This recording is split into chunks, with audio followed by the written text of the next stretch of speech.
Well, welcome back, everyone. Scott and Michelle Williams joining me now from Totality Living Well. Thanks for being here. Thank you so much for having us. And you guys have something so interesting. We're making shrimp kebabs, but we're not grilling them. We're not putting them in the oven. We're going to cook them on this contraption. This is a prehistoric stone. It's a pink Himalayan salt block, and our friends over at Z Olive actually sell these here in Knoxville. Oh, very cool. So you can go buy these. But what's really cool about these, you know, for years people have been cooking over cedar planks and things like this.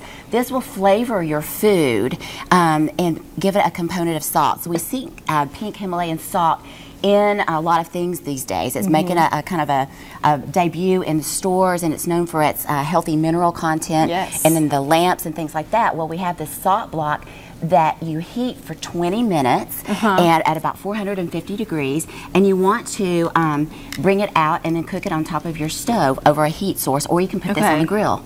Okay, and so it's just going to cook like normal?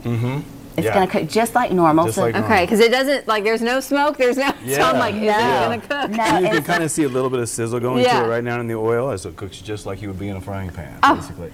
But the idea behind it is it infuses the food and gives it the flavor and the salt from that kind of thing. So you don't have to add salt yourself? No, so if you use a lot of oil on it, it's going to control the salt level in a lighter way. If you go ahead and just put it on the surface without an oil, you're going to have a saltier flavor.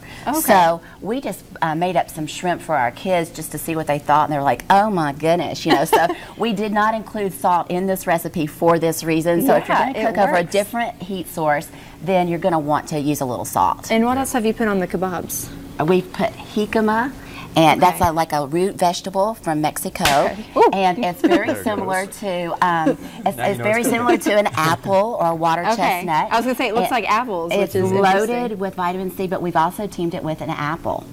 And a little bit of a jalapeno pepper. Just a tiny bit of spice. Yeah, a little bit of spice and a little sweet to it together. So what else have you marinated the shrimp in besides just the oil?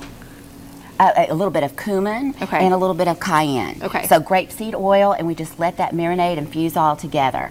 And you know, that really, you can keep it simple with having the sweetness from the apple, the little zing from the jalapeno pepper.